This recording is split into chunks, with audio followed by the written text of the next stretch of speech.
اللهم صل على محمد وعلى آل محمد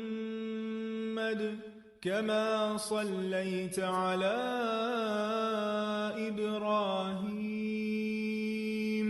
وعلى آل إبراهيم إنك حميد مجيد.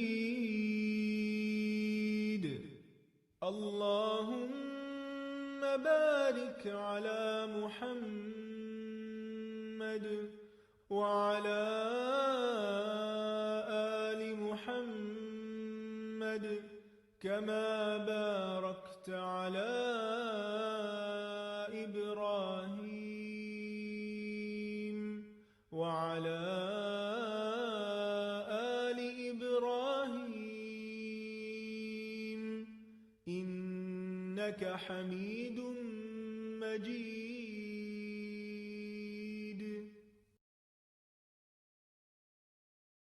أعوذ بالله من الشيطان الرجيم. بسم الله الرحمن الرحيم. الحمد لله رب العالمين الرحمن الرحيم مالك يوم الدين إياك نعبد وإياك نستعين اهدنا الصراط المستقيم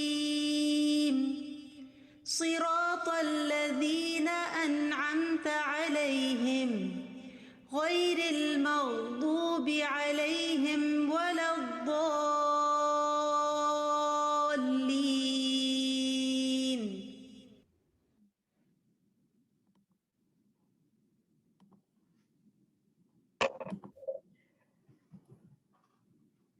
نحمده ونصلي على رسوله الكريم أما بعد فأعوذ بالله من الشيطان الرجيم بسم الله الرحمن الرحيم. السلام عليكم ورحمة الله وبركاته. وعلیکم السلام وعلیکم السلام ورحمۃ اللہ وبرکاتہ. کیسے ہیں آپ سب؟ الحمد للہ. آپ کیسی ہیں؟ الحمدللہ بالکل ٹھیک بالکل ٹھیک. اچھا مجھے یہ بتائیے یہ الحمدللہ جو ہمارا نکلتا ہے یہ عادتاً دل ہے سے. صحیح معنوں میں اللہ کا شکر کریں؟ جی بالکل دل سے شکر کریں؟ بالکل. الحمدللہ. تو ایک بار ہم دل سے اللہ کا شکر ادا کرتے ہیں کہ اللہ سبحانہ و تعالیٰ نے ہم کو یہ موقع دیا، توفیق دی، ہم کو صحت اور تندرستی دی کہ ہم اب تک کے جو روزے گزر چکے ہیں وہ ہم رکھ سکے. آپ دیکھیے کتنے سارے لوگ جنہوں نے رمضان شروع کیا مگر پھر طبیعت کے باعث جو ہے وہ انہوں نے بیچ میں ڈسکنٹینیو کر دیا، یا بہت سارے لوگ جنہوں نے رمضان شروع کیا تھا وہ آدھا رمضان بھی نہیں پا سکے، ان کا بلاوا آ گیا اللہ کے پاس. تو جو طاقرات ہمیں مل جائے، جس طاقرات میں ہم جتنی عبادت کر سکیں، ہر چیز پہ اللہ کا شکر ادا کرنا ہے، کیونکہ جتنا شکر ادا کیا جاتا ہے اتنا ہی زیادہ اللہ سبحانہ تعالیٰ اس میں برکت ڈالتے ہیں اور اس میں اضافہ کرتے ہیں. وہ بھی ٹھیک ہے سسٹر فائزہ، آپ عادتاً بھی نکالیے، کیونکہ عادت بنانے کے لیے بھی تو ہمیں پریکٹس کرنی پڑتی ہے نا، مگر سم ٹائمز ہمیں شعوری بھی کرنا چاہیے، کیونکہ ہم روزانہ یہ نعمتیں استعمال کرتے ہیں تو ہمارا جو ہے نا میکینزم آٹو پہ چلا جاتا ہے، تو ہماری اس سے نکلتا ہے، وہ بھی بہت اچھی چیز ہے. بٹ یہ ہے کہ ہمیں شعوری طور پہ بھی دل سے اللہ کا شکر ادا کرنا ہے، سوچ سمجھ کے کہ اللہ نے یہ ہمیں جو کچھ دیا ہے ہم اسے فار گرانٹیڈ نہ لیں، کیونکہ کوئی بھی چیز ہمیشہ رہنے والی نہیں ہے. چلیں مجھے یہ بتائیے کہ ہم شکر کیسے ادا کر سکتے ہیں؟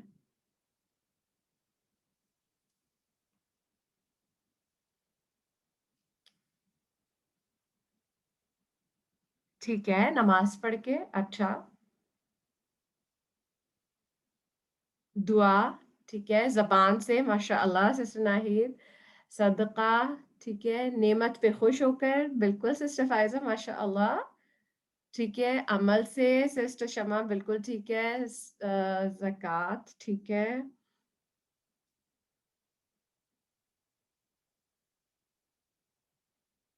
چلے دل سے، ٹھیک ہے سسٹر شمع، نعمت کے صحیح استعمال سے، اللہ بارک سسٹر سبین ماشاء اللہ، جی، شکر ہوتا ہے دل سے، زبان سے اور اعضاء سے۔ اب زبان کا شکر یہ ہے کہ انسان اللہ کی تعریف کرتا رہے، ٹھیک ہے، کہ الحمدللہ جو ہم کہتے ہیں، ٹھیک ہے، اور دل کا شکر یہ ہے کہ انسان نیکی اور بھلائی کا ارادہ کرے اور تمام مخلوق کے لیے وہ بھلا چاہے، اور اعضاء کا شکریہ یہ ہے کہ اللہ کی نعمتوں کو اس کی اطاعت میں استعمال کرے اور ان سے گناہ کی مدد کرنے سے پرہیز کرے۔ اللہم بارک، جی جی سے شکریہ، بالکل احساس کا نام ہے۔ دیکھیں ہم وہی والی بات کہ جب ہم سوچ سمجھ کے غور و فکر کرتے ہیں تو وہ چیز پھر ہر طریقے سے ہمارے اظہار ہوتا ہے اس کا، جیسے ہم اگر دل میں اللہ کا شکر ادا کر رہے ہیں تو پھر وہ زبان سے بھی نکلے گا، اور جب زبان سے نکلے گا تو پھر پورا جسم جو ہے وہ اس کی تائید کرے گا، بالکل نعمت کی قدر، بالکل اللہم بارک۔ اچھا، اب آپ کے ساتھ ایک میں حدیث انشاءاللہ شیئر کرتی ہوں جو کہ مجھے لگتا ہے کہ واقعی ہم سب سے جو ہے نا وہ ایٹ ٹائمز اس میں کوتاہی ہو جاتی ہے۔ سیدنا عبداللہ بن عباس رضی اللہ عنہما سے مروی ہے کہ رسول اللہ صلی اللہ علیہ وسلم نے فرمایا کہ بے شک صحت اور فراغت اللہ تعالیٰ کی ایسی دو نعمتیں ہیں کہ بہت سے لوگ ان کی وجہ سے گھاٹے میں مبتلا ہیں۔ یعنی ہمارے پاس اگر صحت ہو اور ہمارے پاس اگر فراغت ہو تو ہم اسے فور گرانٹیڈ لیتے ہیں، ہم سمجھتے ہیں آج ہم ٹھیک ہے، آج ہم روزے رکھ رہے ہیں یا قیام کر رہے ہیں یا ذکر اذکار کر رہے ہیں تو شاید ہم ساری عمر اس قابل رہیں گے۔ ہم میں سے کسی کو نہیں پتا کہ کب یہ نعمتیں ہمارا ساتھ چھوڑ دیں، تو جتنا جس وقت جو موقع ملا ہے ہم نے اس کا بھرپور فائدہ اٹھانا ہے اور اللہ تعالیٰ سے زوال نعمت کی دعا کرنی ہے کہ یا اللہ جو نعمتیں آپ نے ہمیں دی ہیں ان کا زوال نہ ہو، وہ ختم نہ ہو، اللہم آمین۔ چلیے انشاءاللہ دعاؤں کے ساتھ ہم پڑھتے ہیں، اپنی کتاب کا آغاز کریں گے انشاءاللہ ہم نبی کریم صلی اللہ علیہ وسلم کے معاملات اور معمولات، اور آپ دیکھیے کہ سبحان اللہ نبی صلی اللہ علیہ وسلم کے جو معاملات ہیں اور جو معمولات ہیں وہ شکر پہ بیس کرتے ہیں، سبحان اللہ۔ چلیے میں انشاءاللہ دعائیں پڑھتی ہوں، اگر آپ لوگوں کے پاس کتابیں ہیں تو آپ لوگ ریڈی کر لیجئے۔ رب اشرح لي صدري ويسر لي أمري واحلل عقدة من لساني يفقه قولي ربنا زدنا علما اللهم فقهنا في الدين اللهم إنا نسألك علما نافعا وعملا متقبلا ورزقا طيبا اللهم انفعنا بما علمتنا وعلمنا ما ينفعنا وزدنا علما اللهم آمين يا رب العالمين۔ چلیے سب سے پہلے ہم آج پڑھیں گے نبی کریم صلی اللہ علیہ وسلم کا سونا اور جاگنا۔ کبھی بستر پر سوتے اور کبھی زمین پر، چمڑے کا بستر اور تکیہ استعمال کرتے جس میں کھجور کی چھال بھری ہوتی، عشاء سے پہلے سونا پسند نہیں کرتے تھے اور رات سونے سے قبل سرما لگاتے، دائیں کروٹ لیٹتے اور دعا پڑھ کر سوتے اور دعا پڑھتے ہوئے جاگتے۔ چلیے اب سب سے پہلے ہم اس کو دیکھتے ہیں کہ کبھی بستر پہ سوتے اور کبھی زمین پہ۔ آپ دیکھیے نبی کریم صلی اللہ علیہ وسلم کے جو معمولات ہیں اس میں یہ تھا کہ نبی کریم روزانہ رات میں بہت لمبے قیام کرتے تھے، اور آپ دیکھیں بستر کی کوالٹی، ٹھیک ہے، تو اس کے باوجود نبی کریم صلی اللہ علیہ وسلم اتنا اللہ تعالیٰ کا شکر ادا کرتے تھے کہ ان کی ٹانگیں سوج جاتی تھی. ہمارے ساتھ کبھی ایسا ہو کہ رات میں ہم لیٹے اور ہمیں اچھی نیند نہ آئے. زمین پہ تو ہم یوزولی نہیں لیٹتے، ہم تو اپنے آرام دہ بستروں پہ لیٹتے ہیں. مگر اگر ہماری نیند کبھی ڈسٹرب ہو جائے تو ہم فجر میں تھوڑے کرینکی اٹھتے ہیں، اور پھر ہمارا موڈ بھی تھوڑا آف رہتا ہے کہ ہم رات کو صحیح نہیں سوئے. اللہ سبحانہ تعالیٰ ہمیں توفیق دیں کہ ہم ہر حال میں اللہ کا شکر ادا کرنے والا بن جائیں. پھر آپ دیکھیں یہ والی سنت میں سوچ رہی تھی سبحان اللہ کہ کتنی زیادہ یہ تو آلموسٹ ختم ہو گئی ہے کہ رات کو سونے سے پہلے سرما لگایا جائے. ہم الحمدللہ ہم کوشش کرتے ہیں کہ عشاء کی نماز سے پہلے نہ سوئیں. ٹھیک ہے، ہمیں اب سنت کے بارے میں پتہ چل گیا تو ہم کوشش کرتے ہیں ہم دائیں کروٹ لیتے ہیں، رات کو سونے کی دعائیں بھی پڑھ لیتے ہیں الحمدللہ. مگر میں یہ سوچ رہی تھی کہ ہم یہ والی سنت تو ہمیں یاد ہی نہیں ہے. تو میں نے یہ سوچا تھا کہ انشاءاللہ اب میں نے جا کے سرما لے کر آنا ہے انشاءاللہ، اور اس سنت کو کا دوبارہ سے آغاز کرنا ہے انشاءاللہ. ماشاء اللہ سسٹر اینی، ماشاء اللہ سسٹر سمینہ. چلیے الحمدللہ الحمدللہ. آپ صلی اللہ علیہ وسلم کی چال ڈھال. آپ صلی اللہ علیہ وسلم کی چال باوقار اور پرسکون تھی. چلتے ہوئے پیچھے مڑ کر نہ دیکھتے، سیدھا چلتے اور یوں لگتا جیسے زمین سامنے سے طے ہو رہی ہو، یا آپ صلی اللہ علیہ وسلم پہاڑی کی ڈھلوان سے اتر رہے ہوں. کبھی جوتا پہن کر اور کبھی ننگے پاؤں بھی چلتے، اور یہ بات ناپسند تھی کہ آپ صلی اللہ علیہ وسلم کے پیچھے کوئی چلے. سبحان اللہ. یعنی چال کے بھی ہمارے پاس آداب ہیں کہ کس طرح ہم نے چلنا ہے، مضبوطی سے پاؤں جما کے زمین پہ چلنا ہے. اگر آپ کو یاد ہو بچپن میں جیسے ہم بھی کیا کرتے تھے، وہ جوتی لے کے ہم اس کو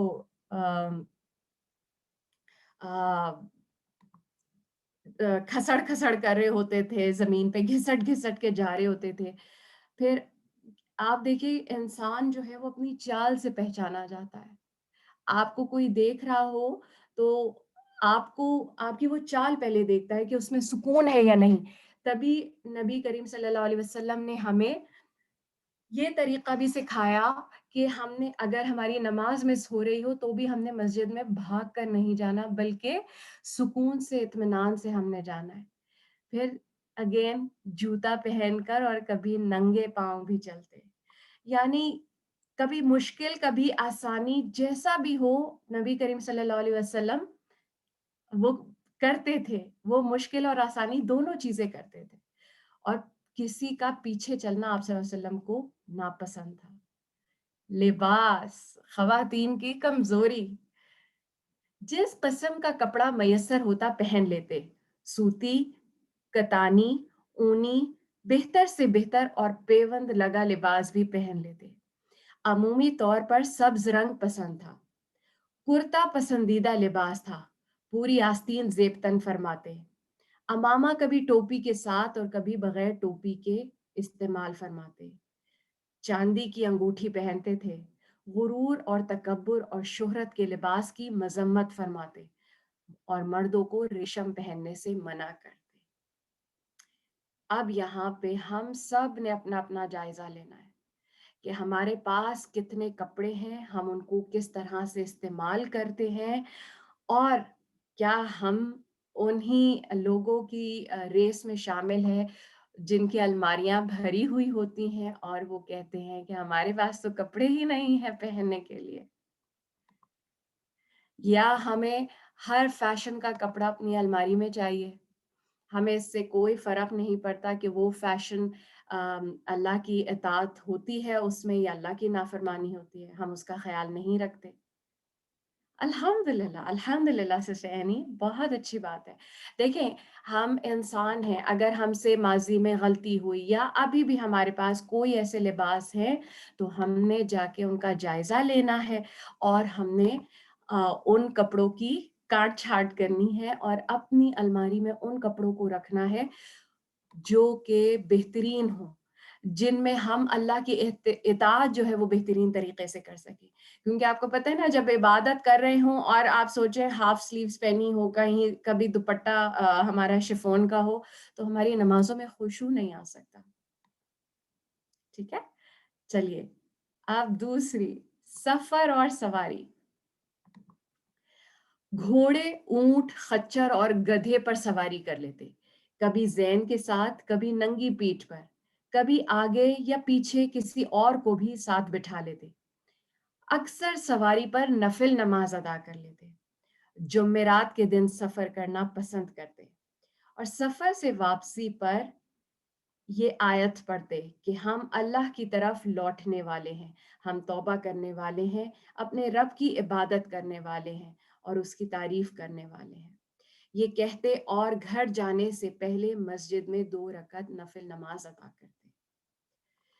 تو اب یہاں سے ہمارے سیکھنے کی بات کیا ہے کہ سواری کوئی سی بھی ہو اس پہ کر لیتے. اب یہاں تو ہمارے پاس گاڑی، بس اور ٹرین ہے، اور بیک ہوم ہمارے پاس ٹیکسی، رکشا، بسز، گاڑیاں، سب کچھ ہے. ٹھیک ہے، تو کہیں بھی جانا ہو ڈپینڈ یہ کرتا ہے کہ ہم کہاں جا رہے ہیں. سواری ہم کوئی سی بھی یوز کر سکتے ہیں، یہ اسٹیٹس سمبل نہیں ہے. پھر دوسرا یہ کہ ہم سواری پر نفل نماز ادا کر سکتے ہیں. کبھی ہمیں دیر ہو رہی ہو اور ہمارا کوئی اپوائنٹمنٹ ہو ڈاکٹر سے، تو ہم یہ کر سکتے ہیں کہ گھر سے فرض نماز پڑھ کے نکل جائیں اور ہم سواری پر اپنی سنتیں اور نفل پوری کر سکتے ہیں انشاءاللہ. چلیے، ملاقات کے موقع پر سلام میں پہل کرتے، مصافحہ کرتے. جب تک دوسرا شخص ہاتھ نہ چھوڑتا آپ صلی اللہ علیہ وسلم بھی نہ چھوڑتے. سلام کا جواب زبان سے دیتے. ملاقات کے وقت بات غور سے سنتے. پورے جسم کے ساتھ دوسرے کی طرف متوجہ ہوتے. جی سسٹر سمینا، اٹس اوکے. اگر آپ کو پتا ہے کہ آپ ایک ایسے روڈ پہ ہیں جہاں آپ کو کوئی زیادہ پرابلم نہیں ہوگی، تو انشاءاللہ. یہ استاذہ نے میرے خیال میں ابھی ان لیکچرز میں سے بھی کسی میں مینشن بھی کیا تھا. چلیے، یہاں پہ سیکھنے والی بات کیا ہے کہ سلام میں پہل. اب بھلے سے ہم اس کو جانتے ہوں یا نہ جانتے ہوں، ہمیں اگر لگے کہ سامنے والا مسلمان ہے تو ہم چاہے گروسری سٹورز پہ ہوں، چاہے ہم کہیں بھی ہوں، ہم نے مسجد میں ہوں، ہم نے سلام میں پہل کرنی ہے. پھر دوسری چیز کہ جب ہم فزیکلی کسی کو سلام کریں تو پھر یہ جو ہے کہ نبی کریم صلی اللہ علیہ وسلم ہاتھ نہیں چھوڑتے تھے. اس سے پتہ چلتا ہے کہ نبی صلی اللہ علیہ وسلم سامنے والے کو کتنی اہمیت دیتے تھے. پھر سلام کا جواب زبان سے دیتے. ہم دیکھتے ہیں کہ بہت سارے لوگ اشارے سے بھی جواب دے دیتے. تو سنت کیا ہے کہ زبان سے ہم نے جواب دینا ہے. اور سب سے امپورٹنٹ بات جس میں ہم بہت ساری بار جو ہے وہ کوتاہی کر جاتے ہیں، کہ ملاقات کے وقت بات غور سے سنتے پورے جسم کے ساتھ. اور آج کل جو ہماری سب سے بڑی ڈسٹریکشن ہے کہ ہم کسی سے بات کر رہے ہوں، ہم کچھ کر رہے ہوں تو ہم ساتھ میں فون دیکھ رہے ہوتے ہیں. یہ اگلے کے ساتھ ڈس ریسپیکٹ ہے. ٹھیک ہے، تو اس سے انشاءاللہ ہم نے پرہیز کرنی ہے. چلیے، اب مجلس کے آداب انشاءاللہ پڑھتے ہیں. کسی بھی مجمع میں جاتے تو نبی صلی اللہ علیہ وسلم کو جہاں جگہ ملتی بیٹھ جاتے. جب آپ صلی اللہ علیہ وسلم کی مجلس میں تشریف فرما ہوتے تو جس بات پر لوگ تعجب کرتے، آپ صلی اللہ علیہ وسلم بھی تعجب کرتے. مجلس میں جب بھی کوئی ہنستا تو آپ صلی اللہ علیہ وسلم بھی تبسم فرماتے. جب باہر کا کوئی آدمی سخت کلامی کرتا یا بے باکی سے کام لیتا تو تحمل سے کام لیتے اور سخت جواب نہ دیتے. احسان کا بدلہ دینے کے سوا کسی کی تعریف پسند نہیں کرتے. نیز تعریف میں مبالغہ آرائی بھی ناپسند تھی. چھینک آنے پر آواز آہستہ کرتے اور الحمدللہ کہتے. چھینکتے وقت چہرے کو ہاتھوں یا کپڑے سے ڈھانپ لیتے. کوئی اور چھینکتا تو یرحمک اللہ کہہ کر جواب دیتے. جمائی کے وقت بھی ہاتھ منہ کے آگے کرتے یا جمائی کو روک لیتے اور مجلس کے اختتام پر اللہ کا ذکر کرتے۔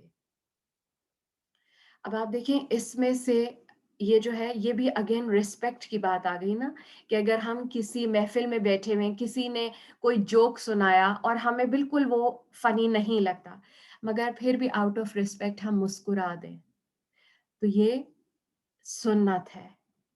پھر اگر کوئی مجلس میں بیٹھا ہو، ہم کسی گیدرنگ میں بیٹھے ہوئے ہیں اور آپس میں کچھ لوگ جو ہیں کوئی اس قسم کی باتیں کر دیتے ہیں یا کسی مسئلے پہ بحث شروع کر دیتے ہیں، تو بیسٹ کام کیا ہے کہ انشاءاللہ ہم نے ان اگنور کرنا ہے۔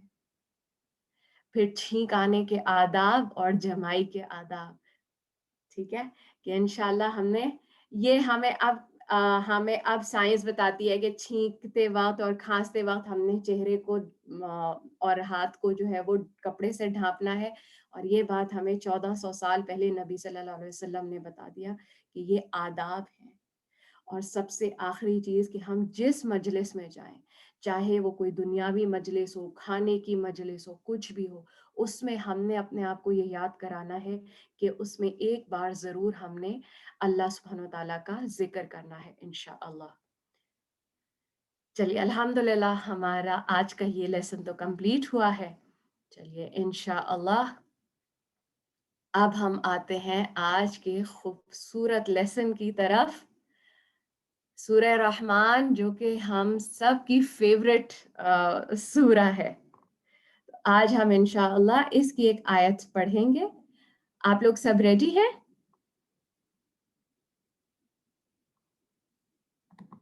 آپ لوگوں کے قلم کتابیں سب ریڈی ہیں؟ چلیے الحمدللہ۔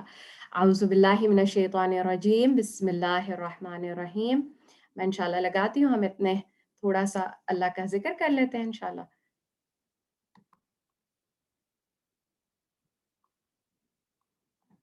السلام علیکم ورحمۃ اللہ وبرکاتہ، نحمده ونصلی علی رسولہ الکریم، اما بعد فاعوذ باللہ من الشیطان الرجیم، بسم اللہ الرحمن الرحیم، رب اشرح لی صدری ویسر لی امری واحلل عقدۃ من لسانی یفقہوا قولی۔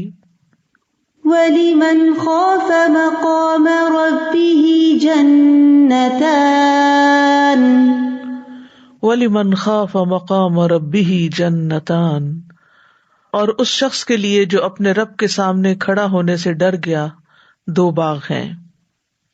انسان ہمیشہ باقی رہنے والی مخلوق ہے، اس کی زندگی کا تھوڑا سا حصہ اس دنیا میں گزرتا ہے اور باقی سارا آخرت میں، جو مرنے کے بعد کی زندگی ہوگی۔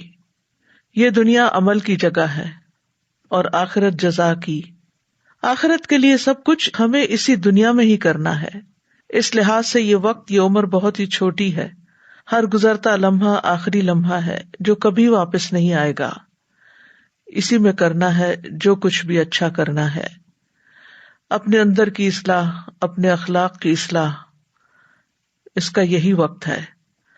ہمارے اندر خوف اور محبت کے جذبات رکھے گئے ہیں تاکہ ان کو اپنے رب کے لیے وقف کر دیں، اور جو لوگ ایسا کریں وہی اپنی زندگی میں بہترین انعام پائیں گے۔ رب کا خوف کیا ہے کہ اس کو اس دنیا میں نہ دیکھتے ہوئے بھی اس طرح جئیں جیسے کہ ہم اس کو دیکھ رہے ہیں، ہر طرف ہمیں اس کی قدرت کے کرشمے نظر آنے لگیں، دل ہر لمحہ اس کی یاد سے معمور ہو، اس کو اپنے قریب پائیں۔ حقیقی کامیابی یہی ہے کہ اس دنیا میں اس طرح جئیں کہ مرنے کے بعد اللہ کے انعام کے مستحق قرار پائیں۔ تو یہ سورۃ الرحمن کی آیت نمبر 46 ہے، وَلِمَنْ خَافَ مَقَامَ رَبِّهِ جَنَّتَانِ، اس شخص کے لیے جو اپنے رب کے سامنے قیامت کے دن کھڑا ہونے سے ڈرتا ہے، اور اس ڈر کی وجہ سے اس نے برے کام چھوڑ دیے، اور جن کاموں کا اس کو حکم دیا گیا اس نے ان کی تعمیل کی، تو ایسے شخص کے لیے دو جنتیں ہیں جن کے برتن، زیورات، عمارتیں اور ان میں تمام چیزیں جو ہیں وہ سونے کی ہوں گی۔ ایک جنت ان کو اس امر کی جزا کے طور پر عطا کی جائے گی کہ انہوں نے منع کیے ہوئے کاموں کو چھوڑ دیا تھا، اور دوسری جنت نیکیوں کی جزا ہوگی۔ تو بنیادی طور پر انسان جو اپنے رب کے سامنے کھڑا ہونے سے ڈرتا ہے وہ دراصل اللہ کی نگرانی سے ڈرتا ہے، اور جب وہ اللہ کی نگرانی سے ڈرتا ہے تو پھر وہ اچھے کام بھی کرتا ہے جو اللہ کو پسند ہے، اور جو اللہ کو پسند نہیں ان کاموں کو چھوڑ دیتا ہے۔ جہاں تک اللہ کے سامنے کھڑے ہونے کا تعلق ہے تو ہم سب جانتے ہیں کہ قیامت کے دن ساری مخلوق اپنے رب کے سامنے کھڑی ہوگی، یوم یقوم الناس لرب العالمین۔ اور اللہ کے سامنے کھڑے ہونے سے ڈرنا کچھ چیزوں کو ہم پر لازم بھی کرتا ہے۔ نمبر 1، اللہ سے ملاقات پر ایمان لانا، یعنی اس میں پہلی چیز جو پائی جاتی ہے وہ یہ ہے کہ ہم اللہ سے قیامت کے دن ملاقات کریں گے، تو اس کا یقین ہونا جو ہے یہ بڑا ضروری ہے۔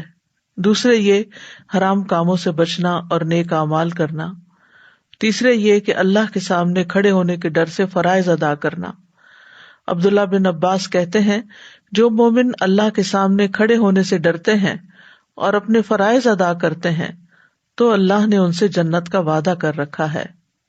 گناہ کا ارادہ کرنے کے بعد اللہ کی یاد کی وجہ سے گناہ چھوڑ دینا، یعنی وَلِمَنْ خَافَ مَقَامَ رَبِّهِ، یعنی اس کو خیال آ جاتا ہے کہ مجھے تو اپنے رب کے سامنے کھڑے ہونا ہے، اپنے رب سے ملاقات کرنا ہے، تو میرا کیا بنے گا، اور اس طرح انسان اس برے کام کو اللہ کی نگرانی کو ذہن میں رکھتے ہوئے چھوڑ دیتا ہے اور اس کی بجائے نیکی کا رستہ اختیار کر لیتا ہے۔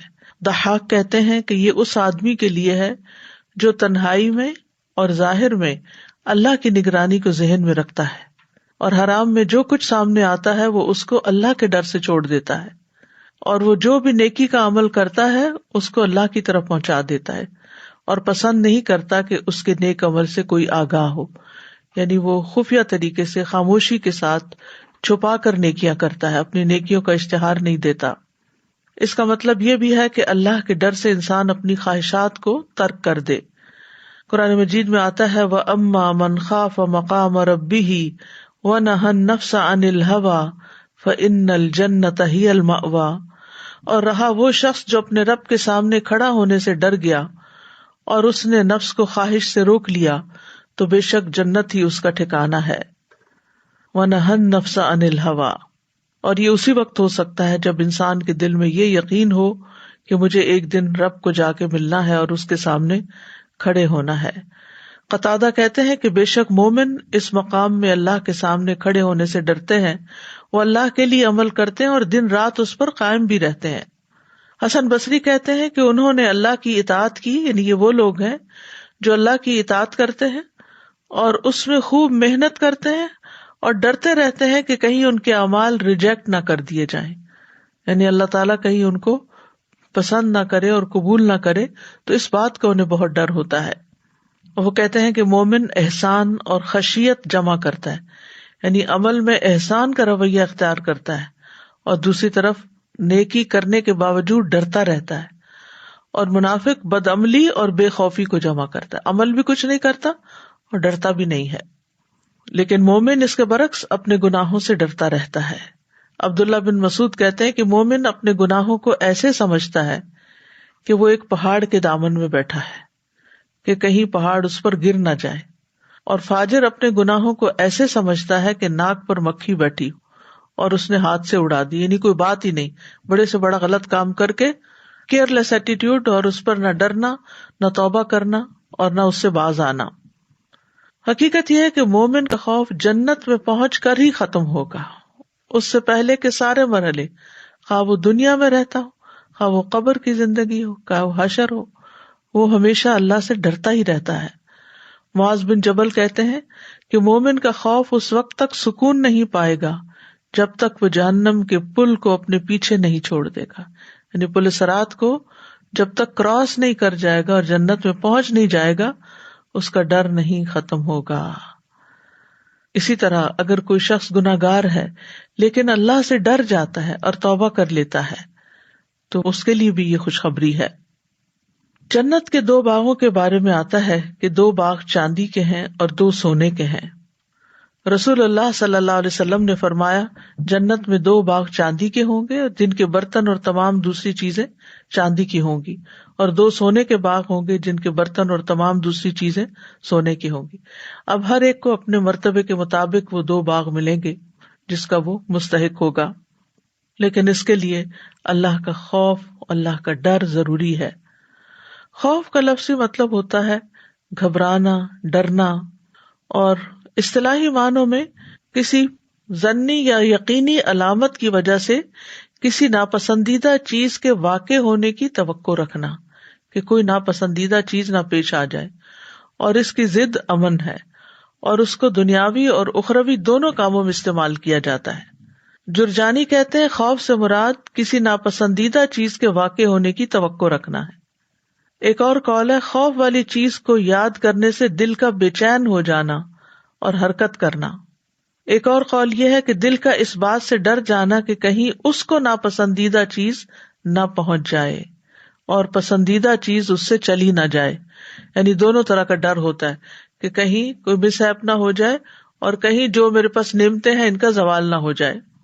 خوف کی کئی قسمیں ہیں. خوف کے لیے لفظ خوف استعمال ہوتا ہے، اشفاق ہوتا ہے، خشیت ہوتی ہے، وجل ہوتا ہے، رہبت، ہیبت. یہ سارے الفاظ جو ہیں ملتے جلتے ہیں اور قرآن مجید میں استعمال بھی ہوئے ہیں. تو خوف سے مراد یہاں دل کا بے قرار ہونا اور حرام کا ارتکاب کرنا یا واجب چھوڑ دینے کے یا مستحب کاموں میں کوتاہی کرنے کی وجہ سے اللہ سے سزا کا خوف رکھنا، کہ اگر میں نے غلط کیا یا جو کرنا چاہیے وہ نہیں کیا یا پسندیدہ کاموں میں کوتاہی کی تو پھر میرا کیا بنے گا. اشفاق وہ ڈر ہوتا ہے کہ انسان ڈرتا ہے کہ اللہ نیک عمل قبول نہیں کرے گا، پھر نفس حرام کاموں سے رک جاتا ہے اور بھلائی کے کاموں کی طرف جلدی کرتا ہے. خشیت جو ہے یہ خوف سے زیادہ خاص ہے. خشیت اللہ کا ایسا خوف ہے جس کے ساتھ اللہ جل وعلا کی صفات کا علم ہوتا ہے. اسی لیے کہا جاتا ہے انما یخشی اللہ من عبادہ العلماء، کہ اللہ سے تو اس کے بندوں میں سے صرف جاننے والے ہی نہیں، جو اللہ کی معرفت رکھتے ہیں، اللہ کو پہچانتے ہیں، وہی ڈرتے ہیں. صحیح حدیث میں آتا ہے رسول اللہ صلی اللہ علیہ وسلم نے فرمایا خبردار، اللہ کی قسم میں تمہاری نسبت اللہ سے زیادہ ڈرنے والا ہوں اور تم سب سے زیادہ تقوی رکھنے والا ہوں. وجل کہتے ہیں دل کی کپاہٹ کو، اور ایسی ہستی کو یاد کر کے ٹکڑے ٹکڑے ہو جانا جس کی سلطنت اور اس کی سزا سے خوف کھایا جاتا ہو. یعنی سخت ڈر کسی بڑی ہستی کا کہ جس سے یہ ہوگا کہ انسان کا دل پاش پاش ہونے لگے. رہبت کہتے ہیں ناپسندیدہ چیز سے بھاگ جانے کو، اور ہیبت کہتے ہیں وہ خوف جس کے ساتھ اس ہستی کی تعظیم اور بڑائی ملی ہوئی ہو. ابن قیم کہتے ہیں پس عام مومن خوف رکھتے ہیں، اور علماء اور اللہ کی معرفت رکھنے والے خشیت رکھتے ہیں، اور اللہ سے محبت کرنے والے ہیبت رکھتے ہیں، اور اللہ کے مقربین اللہ کی تعظیم کرتے ہیں. عام لوگ ڈرتے ہیں، علماء معرفت رکھنے والی خشیت رکھتے ہیں، اور اللہ سے محبت کرنے والے ہیبت کا شکار ہوتے ہیں. یعنی اللہ تعالیٰ کی تعظیم بھی ہوتی ہے لیکن ہیبت اور اللہ کے جو مقربین ہوتے ہیں وہ ڈر کے ساتھ ان کے اندر اللہ کی عظمت کا احساس ہوتا ہے. اور جتنا انسان کے دل میں اللہ کی معرفت کا علم ہوتا ہے اتنا ہی اس کے دل میں اللہ کا خوف اور خشیت ہوتی ہے. تو اللہ سبحانہ و تعالیٰ سے ڈرنے کے 2 مقامات ہیں، ایک ہے عام لوگوں کا خوف اور ایک ہے صاحب معرفت کا خوف. جو پہلا خوف ہے وہ اللہ کے عذاب سے ڈرنے کا ہے، اور یہ عام لوگوں کا خوف ہے. اور خوف کی یہ قسم جنت اور جہنم پر ایمان لانے کی وجہ سے ہوتی ہے، اور اس بات پر ایمان لانا کہ جنت اور جہنم اطاعت اور نافرمانی کا بدلہ ہے. نمبر 2، اللہ کو پہچاننے والوں کا خوف. یہ ہے اللہ کی ذات سے خوف کھانا، کیونکہ ان کو یہ 3 لفظ ہی کافی ہیں. وَيُحَذِّرُكُمُ اللَّهُ نَفْسَهُ، اللہ تمہیں اپنے آپ سے ڈراتا ہے. یہی وجہ ہے کہ حدیث میں آتا ہے، حضرت عائشہ کہتی ہیں کہ نبی صلی اللہ علیہ وسلم نے کوئی کام کیا اور لوگوں کو بھی وہ کرنے کی اجازت دی، لیکن کچھ لوگوں نے اس سے پرہیز کرنا اچھا خیال کیا. ان کا یہ رویہ نبی صلی اللہ علیہ وسلم کو پہنچا تو آپ نے خطبہ دیا، اللہ کی حمد و ثنا بیان کی، پھر فرمایا ان لوگوں کو کیا ہو گیا ہے جو اس کام سے پرہیز کرتے ہیں جسے میں نے خود کیا ہے. اللہ کی قسم میں اللہ کو ان سے زیادہ جاننے والا ہوں اور ان سب سے زیادہ اللہ سے ڈرنے والا ہوں. اور اللہ تعالیٰ کا فرمان ہے انما یخشی اللہ من عبادہ علماء کہ اللہ سے تو اس کے بندوں میں سے صرف جاننے والے ہی ڈرا کرتے ہیں، کیونکہ جب ان کے لیے اپنے رب کی معرفت اور اس کے اسماء و صفات کی تکمیل ہو جاتی ہے تو وہ دل پر خوف کے طور پر اثر انداز ہوتی ہے، پھر یہ خوف اعضاء پر عمل کی صورت میں آتا ہے. یعنی جب وہ اپنے رب کی معرفت حاصل کر لیتے ہیں، پہچان جاتے ہیں، تو پھر ان کے اوپر ایسا ڈر آتا ہے جو عمل میں بدل جاتا ہے، وہ صرف ڈر نہیں رہتا. ابن رجب کہتے ہیں کہ واجب خوف کی مقدار وہ ہے جو انسان کو فرائض کے ادا کرنے اور حرام کاموں سے بچنے پر آمادہ کر دے. یعنی اتنا خوف ہر ایک کے اندر ہونا چاہیے کہ جس کی وجہ سے انسان اپنے فرائض پورے کرے اور حرام کاموں سے بچے. اگر خوف اس سے زیادہ ہو جائے تو وہ نفس کو نفلی نیکیوں میں کمر بستہ کرنے اور ناپسندیدہ کاموں کی باریکیوں سے رک جانے پر آمادہ کرے اور فضول مباح کاموں میں فراخی سے بیزاری پیدا کرے، تو یہ خوف زیادہ پسندیدہ ہوگا. اللہ کا ایسا خوف جو پسندیدہ نہیں.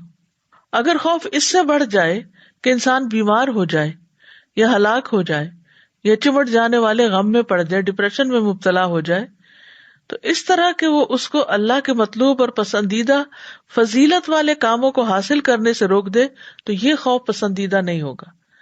یعنی اللہ کا وہ ڈر پسندیدہ ہے جس کے بعد انسان کیا کرتا ہے، اللہ کی عبادت میں لگ جاتا ہے، اور وہ خوف ناپسندیدہ ہے کہ جس کی وجہ سے وہ کچھ کرنے کے قابل نہیں رہتا. ابن قیم کہتے ہیں کہ قابل تعریف اور سچا خوف وہ ہوتا ہے جو انسان اور اللہ عز و جل کی حرام کردہ چیزوں کے درمیان حائل ہو جائے، ان کے درمیان حائل ہو جائے. بس اگر یہ خوف اس سے آگے بڑھ جائے تو پھر خطرہ ہے کہ مایوسی اور نا امیدی پیدا ہو جائے گی. ابو عثمان کہتے ہیں کہ سچا خوف وہ ہے کہ ظاہری اور باطنی گناہوں سے بچ جانے پر آمادہ کرے. یعنی اصل خوف کیا ہے کہ انسان سامنے اور چھپ کے کہیں بھی غلط کام نہ کرے. ایک طبعی خوف بھی ہوتا ہے، اس پر بندے کو ملامت نہیں کی جاتی، بشرطے کہ یہ خوف واجب کو چھوڑنے یا کسی حرام فعل کے ارتکاب کی طرف نہ لے جائے. اور اگر وہ خوف بلا وجہ ہو یا اس کی وجہ کمزور ہو، جیسا کہ کوئی اندھیرے سے ڈرتا ہو یا اس خوف کا سبب کوئی وہم ہو، تو یہ خوف قابل مذمت ہے، یہ بھی پسندیدہ خوف نہیں ہے. تو اللہ سے ڈرنے کا معیار کیا ہے؟ نبی صلی اللہ علیہ وسلم نے فرمایا تم اللہ سے اس طرح ڈرو گویا تم اللہ کو دیکھ رہے ہو. اگر یہ مرتبہ حاصل نہ ہو تو کم از کم اتنا یقین رکھو کہ اللہ تمہیں دیکھ رہا ہے. لیکن یہ یاد رکھیے کہ خوف کے ساتھ محبت کا ہونا بھی ضروری ہے. مومن کے دل میں جتنا اللہ کا ڈر ہو اتنی ہی اس سے اچھی امید بھی ہونی چاہیے، جبکہ اللہ کی محبت سب سے زیادہ ہونی چاہیے. محبت توحید کی شرائط میں سے ایک شرط ہے. والذین آمنوا اشد حبا للہ، ایمان والے ہی سب سے زیادہ اللہ سے محبت رکھتے ہیں. تو ہمیں امید اور خوف دونوں کے ساتھ اپنے رب کو پکارنا چاہیے. قرآن مجید میں آتا ہے اولئک الذین یدعون یبتغون الی ربہم الوسیلۃ ایہم اقرب ویرجون رحمتہ ویخافون عذابہ ان عذاب ربک کان محذورا. یہ سورۃ بنی اسرائیل کی آیت 57 ہے. جنہیں یہ لوگ پکارتے ہیں وہ تو خود اپنے رب کی طرف وسیلہ تلاش کرتے ہیں کہ کوئی اس سے قریب تر ہو جائے. وہ اس کی رحمت کے امیدوار رہتے ہیں اور اس کے عذاب سے ڈرتے ہیں. بلا شبہ آپ کے رب کا عذاب ڈرنے کی چیز ہے. تو اس سے کیا پتہ چلتا ہے کہ خوف کے ساتھ رحمت کے امیدوار ہونا بھی ضروری ہے. پیغمبروں کی صفت آئی ہے انہم کانوا یسارعون فی الخیرات ویدعوننا رغبا ورہبا وکانوا لنا خاشعین. بے شک وہ نیکیوں میں جلدی کرتے تھے اور ہمیں رغبت اور خوف سے پکارتے تھے اور وہ ہمارے ہی لیے عاجزی کرنے والے تھے. پھر یہ کہ خوف کے ساتھ مٹھاس اور اطمینان کا ہونا بڑا ضروری ہے. یعنی مومن جب اللہ سے ڈرتا ہے تو اس کے اندر کڑواہٹ نہیں آتی بلکہ ایمان کی حلاوت آتی ہے. اللہ تعالیٰ فرماتے وَادْعُوهُ خَوْفًا وَطَمَعًا إِنَّ رَحْمَتَ اللَّهِ قَرِيبٌ مِّنَ الْمُحْسِنِينَ. اسے خوف اور طمع سے پکارو، بے شک اللہ کی رحمت نیکی کرنے والوں کے قریب ہے. پھر یہ کہ اللہ کا خوف ہمیں اللہ کے قریب کرتا ہے. اللہ عز و جل کا خوف خوش قسمتی کی علامت ہے کیونکہ انسان اپنے ہی پیدا کرنے والے سے ڈرتا ہے. یہ خوف عزت کا باعث ہے کیونکہ یہ انسان کو اللہ سے جوڑ دیتا ہے، انسان اللہ کی طرف پلٹ آتا ہے۔ اللہ سے ڈرنے کی اہمیت اور فضیلت کیا ہے؟ اللہ سے ڈرنے کی اہمیت اور اس کی فضیلت، اللہ کا خوف لازم ہے، یہ راستے کی منزلوں میں سے سب سے بڑی منزل ہے اور دل کے لیے بہت زیادہ مفید ہے، یہ ہر شخص پر فرض ہے۔ جیسا کہ ابن قیم کہتے ہیں کہ اللہ سے ڈرنا واجب ہے، جو نہیں ڈرتا وہ گناہگار ہے۔ یعنی ہم یہ نہیں کہہ سکتے کہ اللہ ہے صرف پیار ہی پیار، اللہ تعالی سزا بھی دیتا ہے۔ صرف اللہ سے ڈرنے کا حکم ہے۔ وَإِيَّايَ فَارْهَبُونَ، لوگوں کی بجائے بھی اللہ سے ڈرنا چاہیے، جیسے سورۃ المائدہ میں آتا ہے فَلَا تَخْشَوُا النَّاسَ وَاخْشَوْنِی، تم لوگوں سے نہ ڈرو اور مجھ سے ڈرو۔ کبھی خوف حرام بھی ہوتا ہے، جیسے غیر اللہ سے ڈرنا، جس طرح اللہ سے ڈرا جاتا ہے یا اس سے بھی زیادہ ڈرنا، یہ اللہ کے ساتھ شرک ہے۔ یہ ایسا ہی ہے جیسا کہ غیر اللہ سے اس طرح محبت کرنا جس طرح کی محبت اللہ سے کی جاتی ہے یا اس سے بھی بڑھ کر۔ اللہ سبحانہ تعالیٰ قرآن مجید میں فرماتے ہیں وَلَقَدْ وَصَّيْنَا الَّذِينَ أُوتُوا الْكِتَابَ مِن قَبْلِكُمْ وَإِيَّايَ أَنِ اتَّقُوا اللَّهَ، اور بلا شبہ ہم نے ان لوگوں کو جنہیں تم سے پہلے کتاب دی گئی اور تمہیں بھی تاکیدی حکم دیا کہ اللہ کا تقوی اختیار کرو، یعنی اللہ سے ڈرو۔ اللہ سبحانہ تعالیٰ اپنی ذات سے بندوں کو ڈراتا بھی ہے۔ سورۃ الزمر میں آتا ہے لَهُم مِّن فَوْقِهِمْ ظُلَلٌ مِّنَ النَّارِ وَمِن تَحْتِهِمْ ظُلَلٌ ذَلِكَ يُخَوِّفُ اللَّهُ بِهِ عِبَادَهُ يَا عِبَادِ فَاتَّقُونِ، ان کے لیے ان کے اوپر سے آگ کے سائبان ہوں گے اور ان کے نیچے سے بھی سائبان ہوں گے، یہ ہے وہ جس سے اللہ اپنے بندوں کو ڈراتا ہے، اے میرے بندو پس تم مجھ سے ہی ڈرو۔ ابن کثیر کہتے ہیں کہ اللہ اس جہان کی خبریں اس لیے بیان فرماتا ہے تاکہ اس سے بندوں کو ڈرائے، تاکہ وہ حرام اور گناہ کے کاموں سے بچ جائیں۔ یا عبادی فتقون، یعنی میری گرفت، میری سزا اور میرے عذاب سے ڈرتے رہیں۔ اللہ اپنے بندوں کو ڈرانے کے لیے کچھ نشانیاں بھیجتا ہے۔ ابو موسیٰ کہتے ہیں کہ نبی صلی اللہ علیہ وسلم کے زمانے میں سورج کو گرہن لگ گیا، آپ تیزی سے اٹھے، آپ کو خوف لاحق ہوا کہ کہیں قیامت تو نہیں آ گئی، یہاں تک کہ آپ مسجد میں تشریف لے آئے۔ آپ کھڑے ہوئے، بہت طویل رکوع اور سجدے کے ساتھ نماز پڑھتے رہے۔ راوی ابو موسیٰ کہتے ہیں میں نے آپ کو کبھی نہیں دیکھا کہ کسی نماز میں آپ نے ایسا کیا ہو۔ پھر بے شک آپ نے فرمایا یہی نشانیاں ہیں جو اللہ بھیجتا ہے، یہ کسی کی موت یا کسی کی زندگی کی وجہ سے نہیں ہوتی، بلکہ اس لیے اللہ ان کو بھیجتا ہے کہ ان کے ذریعے سے اپنے بندوں کو قیامت کے دن سے خوف دلائے۔ تو اس سے کیا پتہ چلتا ہے کہ اللہ تعالیٰ مختلف طرح کے حالات، واقعات دنیا میں اس طرح پیدا کرتا ہے تاکہ لوگ اللہ کی طرف رجوع کریں، اللہ کی طرف پلٹیں اور اللہ سے ہدایت مانگیں، اپنے گناہوں پر توبہ کریں اور اللہ کے سامنے کھڑے ہونے سے ڈریں۔ سورۃ الزمر میں آتا ہے لَهُم مِّن فَوْقِهِمْ ظُلَلٌ مِّنَ النَّارِ وَمِن تَحْتِهِمْ ظُلَلٌ ذَلِكَ يُخَوِّفُ اللَّهُ بِهِ عِبَادَهُ يَا عِبَادِ فَاتَّقُونِ، ان کے لیے ان کے اوپر سے آگ کے سائبان ہوں گے اور ان کے نیچے سے بھی ہوں گے، یہ وہ ہے جس سے اللہ اپنے بندوں کو ڈراتا ہے، اے میرے بندو پس تم مجھ سے ڈرو۔ خوف اور ایمان لازم و ملزوم ہے۔ حافظ ابن حجر کہتے ہیں کہ بے شک خوف اعلیٰ مقامات میں سے ایک مقام ہے اور ایمان کی لازمی چیزوں میں سے ہے۔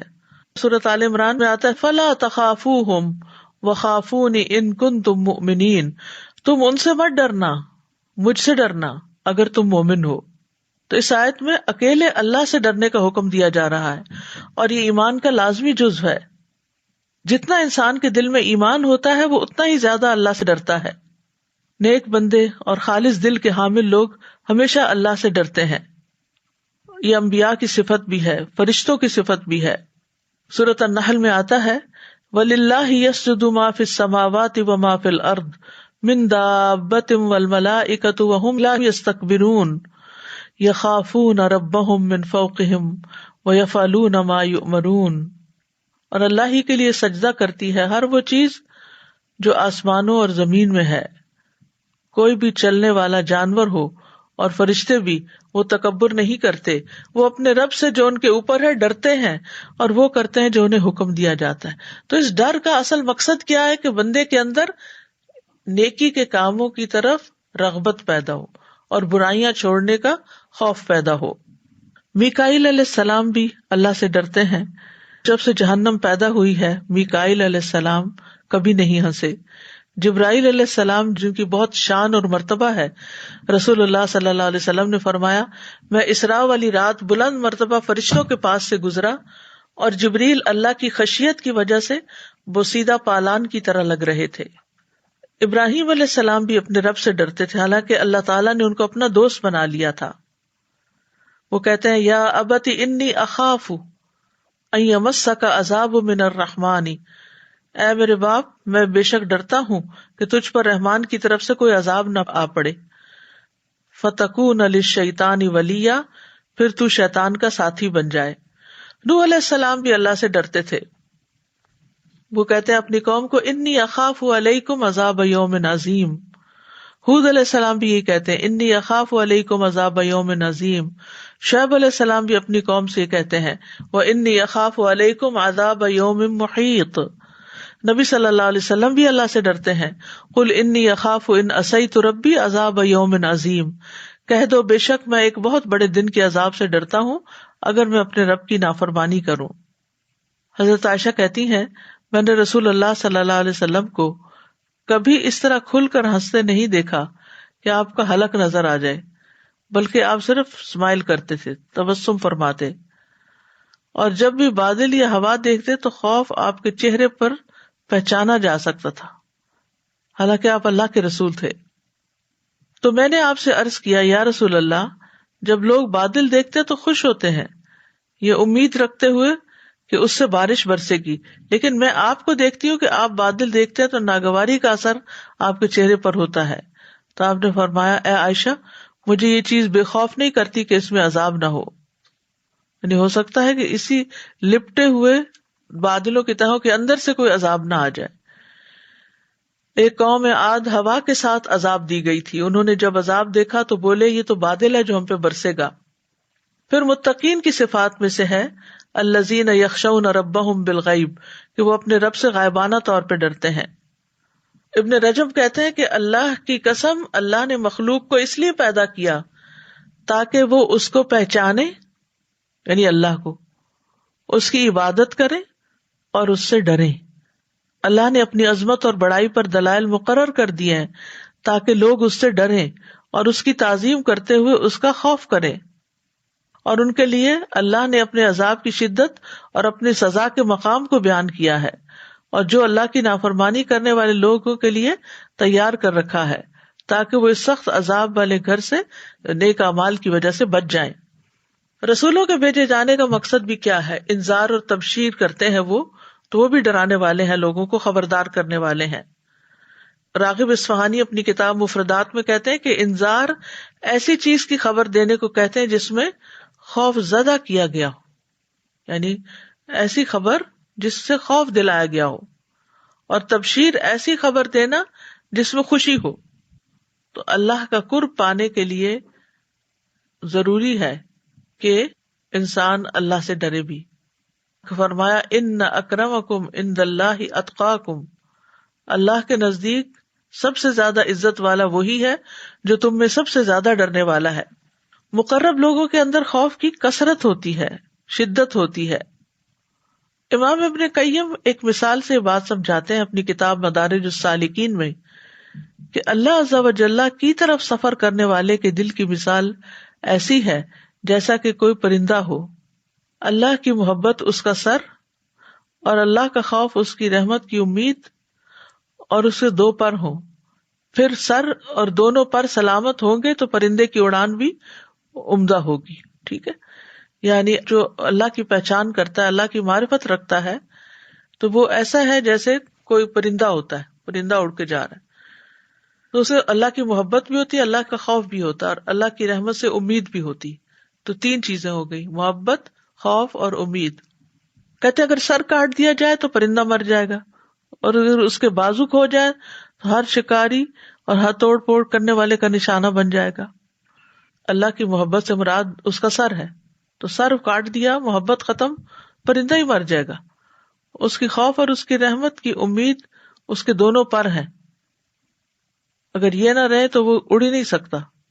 اور پھر اگر یہ سب چیزیں سلامت ہوں گی تو پرندے کی اڑان بہتر ہوگی، یعنی اطاعت تیز تر ہوگی۔ سلف صالحین بھی اللہ سے ڈرا کرتے تھے۔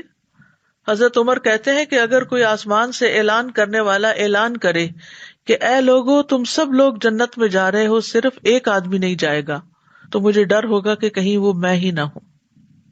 ابن عمر کہتے ہیں کہ عمر رضی اللہ عنہ کا سر میری ران پہ تھا جب وہ فوت ہوئے، تو انہوں نے مجھے کہا میرا سر نیچے رکھ دو، تو میں نے ان کا سر زمین پر رکھ دیا۔ پھر انہوں نے کہا اگر اللہ مجھ پر رحم نہ کرے تو میرے اور میری ماں کے لیے بربادی ہو، یعنی اللہ کی رحمت ہوگی تو ہی ہم پار لگیں گے۔ اللہ کے خوف کے فائدے کیا ہیں؟ نمبر 1، کامیابی ملتی ہے، دنیا میں بھی آخرت میں بھی۔ پھر نجات ملتی ہے۔ رسول اللہ صلی اللہ علیہ وسلم نے فرمایا 3 چیزیں نجات دینے والی ہیں، جن میں سے ایک چھپے اور ظاہر اللہ کا ڈر، اللہ کی خشیت۔ پھر اللہ کے ڈر کی وجہ سے گناہ چھوڑنے پر نیکی لکھ دی جاتی ہے۔ اللہ کے خوف سے بہنے والے آنسو جو ہیں وہ اللہ تعالیٰ کو بہت زیادہ پسند ہیں۔ فرمایا اللہ کے نزدیک 2 قطروں اور 2 نشانوں سے زیادہ کوئی چیز محبوب نہیں۔ ایک وہ قطرہ جو اللہ کے خوف سے آنسو بن کر نکلے، یعنی جو اللہ کے ڈر سے روتا ہے انسان، تو اس کا یہ آنسو گرتا ہے، یہ اللہ تعالیٰ کو بہت محبوب ہے۔ اور دوسرا وہ خون کا قطرہ جو اللہ کی راہ میں بہہ جائے۔ پھر اللہ سے ڈرنے والوں کے لیے وعدہ کیا گیا کہ انہیں زمین پر اقتدار ملے گا۔ اللہ سے ڈرنے کی مناسبت سے مخلوق کا بھی اس بندے سے ڈرنا۔ یحییٰ بن معاذ کہتے ہیں کہ جس قدر آپ اللہ سے محبت کرتے ہیں اتنا ہی مخلوق آپ سے محبت کرتی ہے، اور جتنا آپ اللہ سے ڈرتے ہیں مخلوق اتنا ہی آپ سے ڈرتی۔ کتنی دلچسپ بات ہے یہ، یعنی جتنی آپ کو اللہ سے محبت ہے لوگ بھی اتنا ہی آپ سے محبت کریں گے، اور جتنا آپ اللہ سے ڈریں گے مخلوق بھی اتنی آپ سے ڈرے گی، اور جتنا آپ اللہ کی ذات میں مصروف رہتے ہیں اتنا ہی مخلوق آپ کے کام میں مصروف رہتی ہے۔ خوف گناہوں کی معافی کا ذریعہ بھی ہے۔ ایک شخص جو اللہ سے ڈرتا تھا لیکن اس کے پاس نیک عمل نہیں تھے، تو اس نے اپنی اولاد کو کہا جب میں مر جاؤں مجھے جلا دینا اور میری راکھ کو پھر جس دن تیز ہوا چل رہی ہے سمندر میں بہا دینا۔ جب وہ فوت ہو گیا تو اللہ تعالیٰ نے پانی کے فرشتوں کو حکم دیا کہ سارے ذرات اس کے اکٹھے کر لائیں، ہوا کے فرشتوں کو حکم دیا وہ اکٹھا کر لائیں اس کا اسٹف۔ تو اب اس کو ایک انسان بنا کر اللہ کے حضور کھڑا کیا گیا، تو اللہ تعالیٰ نے پوچھا اس کام پر تجھے کس چیز نے مجبور کیا تھا؟ اس نے کہا یا رب آپ کے خوف کی وجہ سے۔ اس پر اللہ تعالیٰ نے اس کی بخشش فرما دی۔ پھر قرآن مجید سے پتہ چلتا ہے کہ مغفرت اور اجر کبیر کا باعث ہے خوف۔ ان الذین یخشون ربہم لہم مغفرۃ و اجر کبیر، یقیناً جو لوگ اپنے رب سے بن دیکھے ڈرتے ہیں ان کے لیے بہت بڑی بخشش اور بہت بڑا اجر ہے۔ کہ آج دنیا میں ڈرنا جو ہے وہ قیامت کے دن امن کا باعث ہوگا، حساب کے دن کا اطمینان ہوگا، عرش الہی کا سایہ ملے گا۔ سبعۃ یظلھم اللہ رجل ذکر اللہ ففاضت عیناہ، نبی صلی اللہ علیہ وسلم نے فرمایا 7 طرح کے لوگ وہ ہیں جنہیں اللہ تعالیٰ اپنے سائے میں جگہ دے گا۔ ان میں سے ایک وہ شخص بھی ہے جس نے اللہ کو یاد کیا تو اس کی آنکھیں بہہ پڑی۔ جو شخص اللہ سے ڈرتا ہے اللہ تعالیٰ اس سے راضی ہوتا ہے۔ سورۃ البینہ میں آتا ہے رضی اللہ عنہم ورضوا عنہ ذالک لمن خشی ربہ، اللہ ان سے راضی ہو گیا وہ اللہ سے راضی ہو گئے، یہ اس کے لیے ہے جو اپنے رب سے ڈرے۔ اللہ تعالیٰ سے خوف کی قوت اور نتائج کیا ہیں؟ اللہ تعالیٰ کا حکم ماننا آسان ہو جاتا ہے۔ نماز کے بارے میں آتا ہے وَاسْتَعِینُوا بِالصَّبْرِ وَالصَّلَاةِ وَإِنَّهَا لَكَبِیرَةٌ إِلَّا عَلَى الْخَاشِعِينَ الَّذِينَ يَظُنُّونَ أَنَّهُمْ مُلَاقُو رَبِّهِمْ وَأَنَّهُمْ إِلَيْهِ راجعون۔ اور صبر و نماز سے مدد لو، بلا شبہ نماز بھاری ہے مگر عاجزی کرنے والوں پر نہیں، خاشعین پر نہیں، جو یہ یقین رکھتے ہیں کہ وہ اپنے رب سے عنقریب ملنے والے ہیں اور اسی کی طرف واپس جانے والے ہیں۔ پھر نیک اعمال میں سبقت کا جذبہ پیدا کرتا ہے۔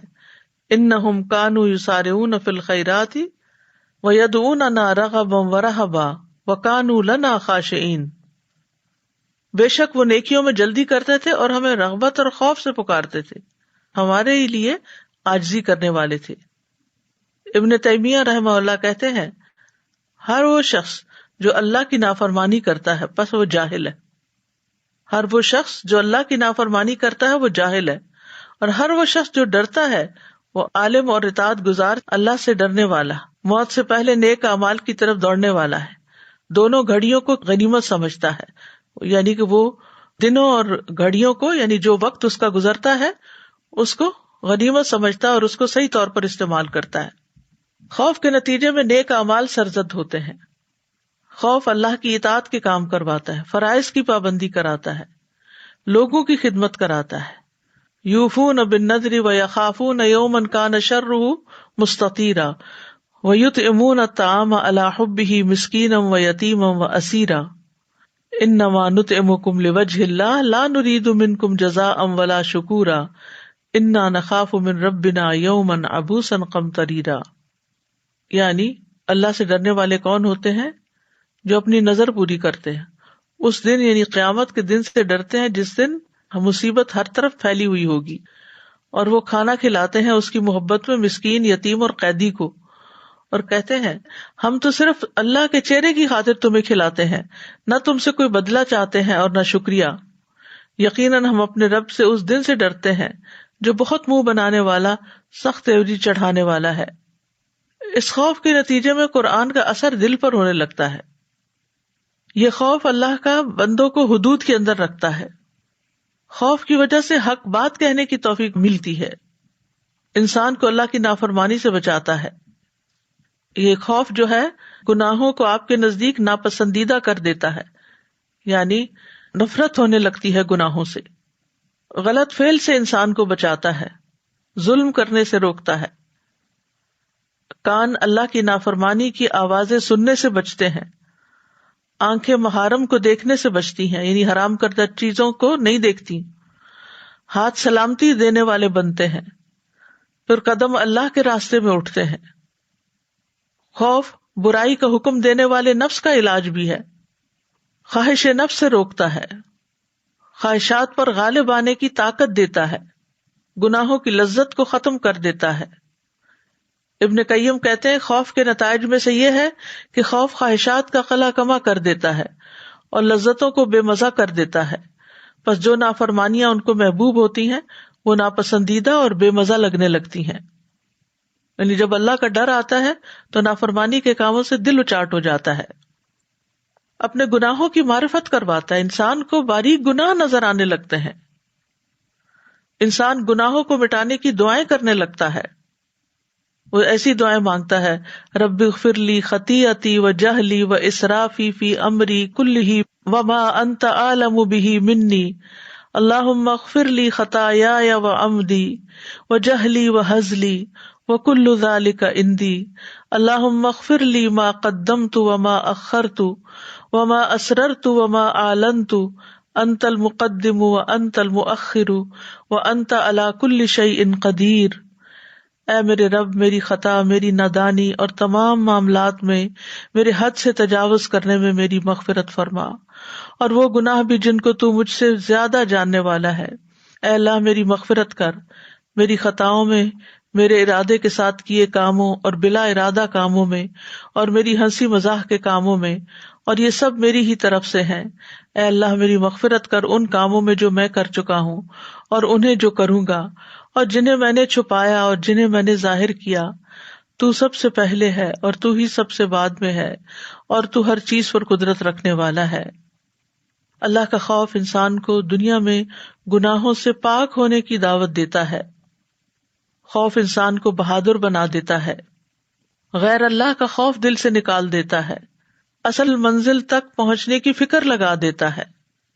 نبی صلی اللہ علیہ وسلم نے فرمایا، من خاف ادلج ومن ادلج بلغ المنزل الا ان سلعۃ اللہ غالیہ الا ان سلعۃ اللہ الجنہ. نبی صلی اللہ علیہ وسلم نے فرمایا، جو ڈر گیا وہ اول رات چل پڑا، یعنی جلدی نیک کام شروع کر دے گا، اور جو اول رات چل پڑا وہ منزل پہ پہنچ گیا. سن لو اللہ کا سودا بڑا مہنگا ہے، سن لو اللہ کا سودا جنت ہے. خوف انسان کو باادب بناتا ہے. ابن الجوزی کہتے ہیں، جو معبود برحق کی عظمت کو معلوم کر لیتا ہے اس کا خوف بڑھ جاتا ہے، اور جو اپنے رب کی ناراضگیوں سے ڈرتا ہے اس کے اعمال اچھے ہو جاتے ہیں. بس خوف بیکار ہو جانے کی بیماری کو باہر نکال دیتا ہے اور اس کو شفا دیتا ہے، اور مومن کو خوف ہی باادب بناتا ہے اور اس کے لیے یہی کافی ہوتا ہے. حسن بصری کہتے ہیں میں کچھ لوگوں کے ساتھ رہا ہوں، جتنا تم اپنی برائیوں پر عذاب دیے جانے سے ڈرتے ہو وہ اس سے زیادہ اپنی نیکیوں کے رد ہو جانے سے ڈرتے تھے کہ ہم نے جو نیک کام کیے پتہ نہیں اللہ تعالیٰ کو قبول بھی ہوں گے کہ نہیں. خوف دل کو عاجزی اختیار کرنے والا بنا دیتا ہے، دل کو نرم کرتا ہے، انسان کے اندر عاجزی اور انکساری پیدا کرتا ہے، نصیحت سننے کے قابل بناتا ہے. انما انت منذر من یخشاہا فذکر ان نفعت الذکری سیذکر من یخشا. اللہ کا خوف نہ ہونے کے نقصانات بھی ہیں، اور اس میں کیا ہے؟ دل کا بگاڑ، گناہوں پر جرأت ہونا، اللہ کے عذاب کو دعوت دینا، بڑی بڑی باتیں کرنا، نصیحت قبول نہ کرنا، دین کھیل تماشا بن جانا اور دنیا میں انتہائی منمک ہونا. اللہ کا خوف کیسے پیدا کیا جائے؟ سب سے پہلی چیز ہے اللہ کی معرفت، اللہ کی پہچان. نبی صلی اللہ علیہ وسلم نے فرمایا پس اللہ کی قسم میں اللہ کو ان سب سے زیادہ جانتا ہوں اور ان سب سے زیادہ اللہ سے ڈرنے والا ہوں. احمد بن عاصم انطاکی کہتے ہیں جو اللہ کے بارے میں جتنی معرفت زیادہ رکھتا ہے وہ اللہ سے اتنا زیادہ ڈرتا ہے. جو اللہ کو جتنا زیادہ پہچانتا ہے اتنا اس کے اندر ڈر زیادہ ہوتا ہے. پھر اللہ کی ذات اور اس کی قدرت اور عظمت پہ غور کرنا، اپنے اندر یقین پیدا کرنا، یعنی یقین کا تھوڑا سا حصہ بھی دل میں داخل ہو جائے تو دل کو نور سے بھر دیتا ہے اور شک دور کر دیتا ہے، اور انسان کا دل شکر سے بھر جاتا ہے اور اللہ کے خوف سے بھی بھر جاتا ہے. اللہ کے بارے میں جاننے والے کا ہنسنا کم ہو جاتا ہے، اس سے اللہ کی قدرت کا علم ہو جاتا ہے. اس پر یقین رکھنا کہ اللہ چھپا کھلا سب جانتا ہے.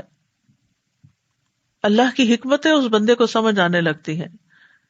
انسان اللہ کی ذات کو جب پہچانتا ہے تو ساتھ ہی اپنی کمزوریوں اور کوتاہیوں کو بھی جانتا ہے. قرآن مجید میں غور و فکر کرنا. ابن قیم کہتے ہیں کسی بھی بندے کے لیے قرآن کی قرات اس میں لمبا غور و فکر کرنے اور اپنی سوچ کو آیات کے معنی کے اوپر مرکوز کرنے سے بڑھ کر اس کی زندگی اور آخرت میں زیادہ فائدہ مند اور اس کی نجات کو زیادہ قریب کرنے والی کوئی چیز اور نہیں. ابن الجوزی کہتے ہیں اللہ کی قسم اگر کوئی عقل مند مومن سورۃ الحدید، سورۃ الحشر کی آخری آیات، آیت الکرسی، سورۃ اخلاص غور و فکر اور تدبر کے ساتھ پڑھ لے تو اس کا دل اللہ کی خشیت سے پھٹ جائے اور وہ اپنے رب کی عظمت پر حیران رہ جائے. قرآن مجید سے رکت طاری ہو جانا، انبیاء اور نیک لوگوں کی سیرت کو جاننا. امام غزالی کہتے ہیں انبیاء اور صحابہ کی سیرتوں کو جاننا، اس میں خوف بھی دلایا جاتا ہے یعنی سیرتوں کے اندر، اور ڈرایا بھی جاتا ہے. یہ معرفت اللہ کے خوف کو ابھارنے کا سبب ہے. اگر وہ فوری طور پر اپنا اثر نہ ڈالے تو بالآخر انجام کار میں وہ ضرور ڈالے گا. برے انجام میں غور و فکر کرنے سے اللہ کا خوف پیدا ہوتا ہے. موت اور آخرت کا تذکرہ کرتے رہنا، حشر کے دن کو سوچنا. دعا مانگنی چاہیے اللہم انی اعوذ بک من علم لا ینفع ومن قلب لا یخشع ومن نفس لا تشبع ومن دعوت لا یستجاب لها. پھر یہ دعا اللہم اقسم لنا من خشیتک ما تحول به بیننا وبین معصیتک، آخر تک یہ دعا. پھر اللہ سے ڈرنے والے بننے کی دعا کرنا. تو کرنے کے کام یہی ہے کہ انسان وہ تمام ذرائع اختیار کرے کہ جس سے انسان کے اندر اللہ کا خوف پیدا ہو، نہ کہ اللہ سے دوری. وآخر دعوانا ان الحمد للہ رب العالمین.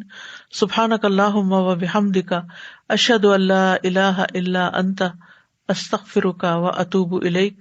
السلام علیکم ورحمۃ اللہ وبرکاتہ. وعلیکم السلام ورحمۃ اللہ وبرکاتہ.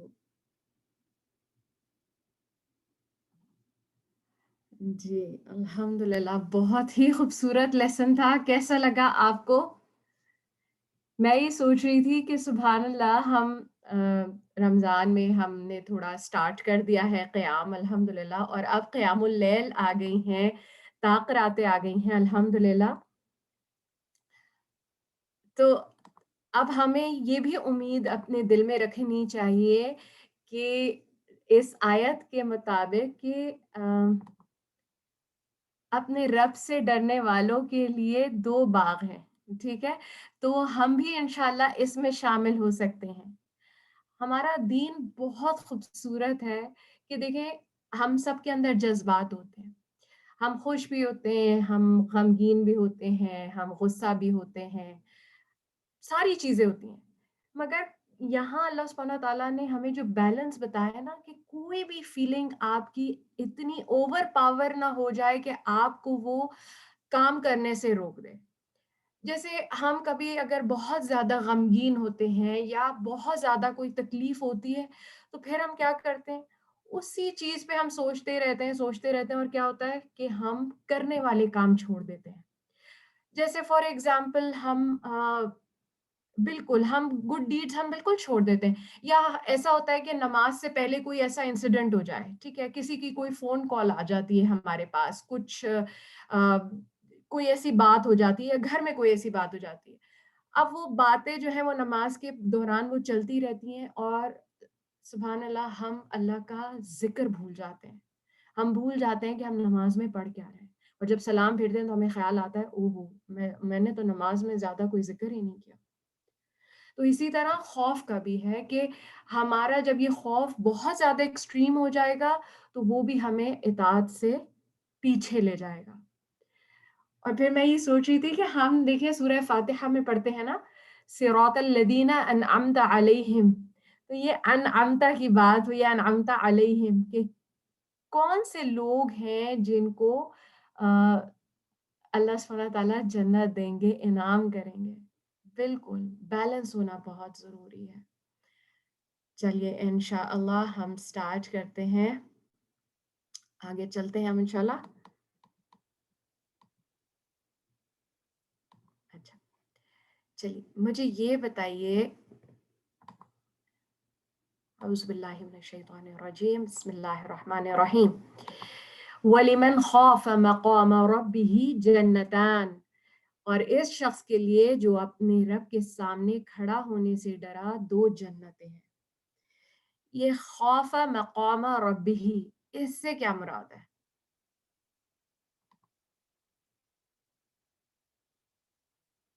ہم آج کل کھڑے ہو رہے ہیں نا، اپنے آپ کو ہم نے ذہن میں رکھنا ہے، ہم تراویح کے لیے کھڑے ہو رہے ہیں یا ہم رات میں تہجد کے لیے کھڑے ہو رہے ہیں، تو یہ کیسا کھڑا ہونا ہے؟ اللہ مبارک، بالکل اللہ کا ڈر۔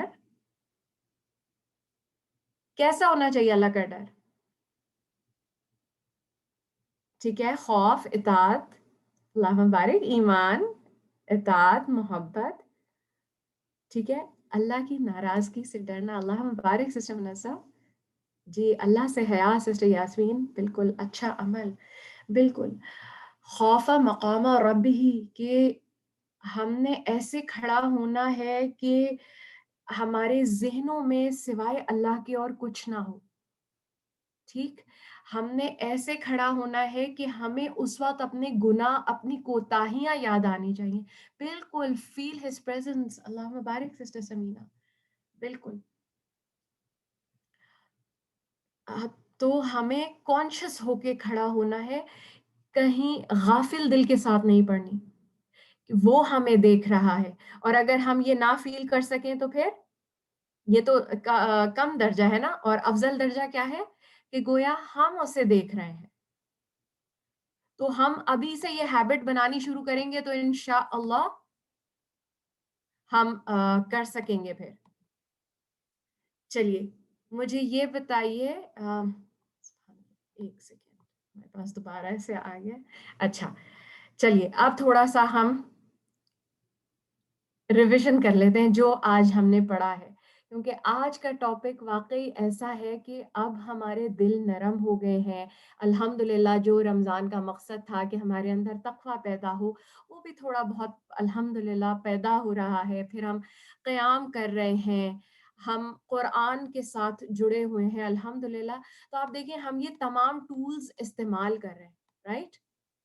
تو اب ہمیں چیک کرنا ہے کہ ہم کون سے لیول پہ ہیں اور ہمیں کہاں کہاں مزید ضرورت ہے اپنے آپ کی اصلاح کرنے کی، اور پھر اس میں ساتھ ہی ہم نے اللہ سے استقامت کی دعا بھی کرنی ہے انشاءاللہ، ٹھیک ہے؟ چلیے اچھا مجھے یہ بتائیے کہ رب سے ڈرنے والوں کے لیے 2 جنتیں کیوں ہوں گی؟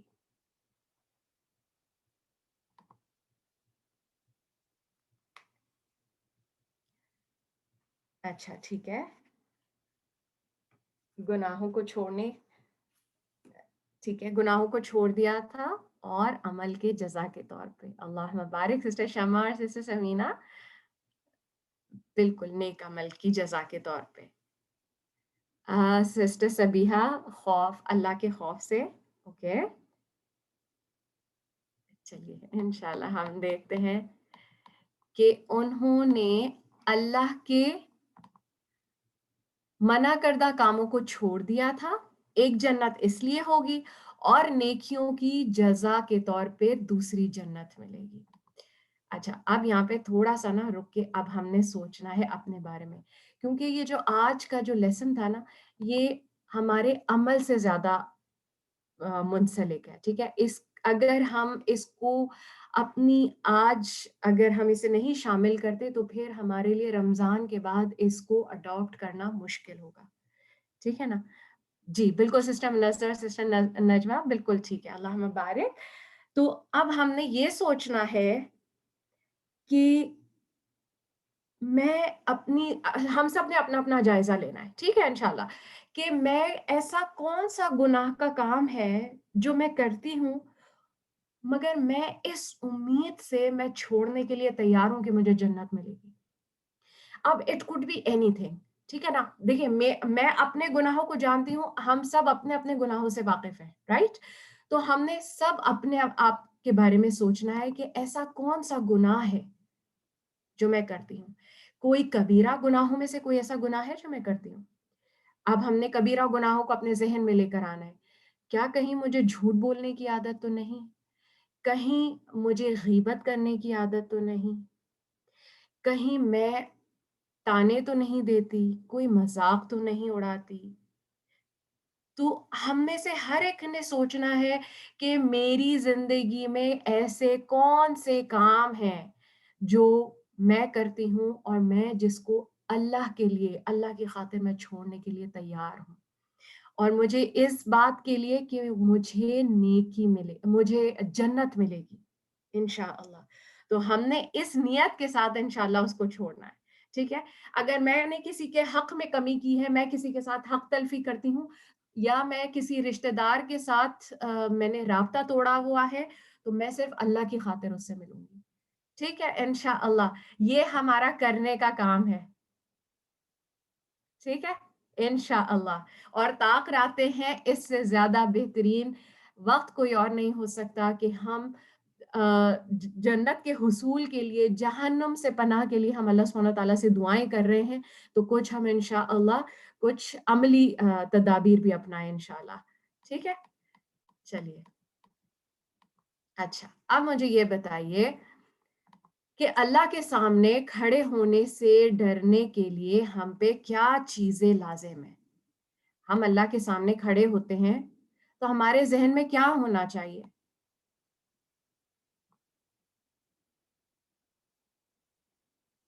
اللہ مبارک سسٹر شمع، بالکل اللہ کی ملاقات پہ ایمان لانا، جی سسٹر سمینہ، بالکل بالکل۔ حرام کاموں سے بچنا سسٹر منزہ، ٹھیک ہے ماشاء اللہ۔ سسٹر شمع بالکل ٹھیک، سسٹر سمینہ بالکل فرائض کی ادائیگی، بالکل ٹھیک ہے، اللہ مبارک وزد ماشاء اللہ۔ جی کہ ہم نے کیا کرنا ہے جب ہم کھڑے ہوں، اب اپنے آپ کو نا تصور کرتے رہیں کہ ہم جس وقت ایکچولی نماز کے لیے کھڑے ہوتے ہیں تو اس وقت ہمیں یہ خیال کرنا چاہیے کہ ہم حشر کے میدان میں اسی طرح اللہ کے سامنے کھڑے ہوں اور ہمارا نامہ اعمال اللہ کے سامنے ہوگا، تو وہ ایک یقین کی فیلنگ آئے گی، ٹھیک؟ پھر ہمیں کیا کرنا ہے کہ حرام کاموں سے بچنا ہے اور پھر اللہ کے ڈر سے فرائض ادا کرنا ہے۔ بہت ساری دفعہ ایسا ہوتا ہے، ابھی تو الحمدللہ بالکل یہ فرائض کی ادائیگی میں تمام فرائض جو اللہ نے ہم پہ ہمارے ذمے کیے ہیں کہ ہم نے صلہ رحمی کرنی ہے، ہم نے نمازیں ادا کرنی ہے، زکوٰۃ ہے، روزہ ہے، حج ہے، جو جو چیزیں فرائض ہیں ہم پر، ٹھیک ہے، اللہ کے تمام احکامات کو ذہن میں لے کر آنا ہے، ٹھیک ہے۔ اب ہم اس وقت رمضان میں اب ہم نے دیکھنا ہے کیا میں نے زکوٰۃ دے دی ہے، میں کیا اپنے فرائض کو پورا کر رہی ہوں، کیا میں صلہ رحمی کر رہی ہوں، کیا میں اپنے وعدوں کو پورا کر رہی ہوں، کیا میں نے اپنی قسموں کو پورا کیا ہے۔ جہاں جہاں ہمیں کوتاہی نظر آئے ہم نے وہیں وہیں اس کو فکس کرتے رہنا ہے۔ اگر میرے پچھلے روزے چھوٹے ہوئے ہیں اور میری نیت ارادہ ہے کہ میں نے رکھنا ہے تو میں اب ان کا سب سے پہلے فدیہ دے دوں۔ میں نے اگر زکوٰۃ ابھی تک نہیں دی تو میں سب سے پہلے زکوٰۃ دے دوں، ٹھیک ہے انشاءاللہ۔ حقوق العباد اور حقوق اللہ، بالکل ماشاء اللہ سے سبیحہ، بالکل۔ تو ہم نے ہر چیز پہ ایکچولی اب شعوری طور پہ ہم نے کوشش کرنی ہے اور اس کو عمل میں لے کر آنا ہے، ٹھیک ہے انشاءاللہ، کیونکہ میرے ہی اعمال اللہ کے سامنے پیش ہوں گے۔ ہم اپنے اپنے اسکول ٹائم کو لے کر آئے جب پیرنٹ ٹیچر میٹنگ ہوتی تھی اور ہمارے رپورٹ کارڈز ہمارے پیرنٹس کے سامنے رکھے جاتے تھے، اور پھر وہ ٹیچر بتاتی تھی کہ آپ کا بچہ جو ہے وہ اس سبجیکٹ میں تو بہت اچھا ہے بٹ انفارچونیٹلی یہ میتھس میں اٹینشن نہیں دیتا ہے اس لیے اس کے مارکس کم آتے ہیں۔ یاد ہے ہمیں؟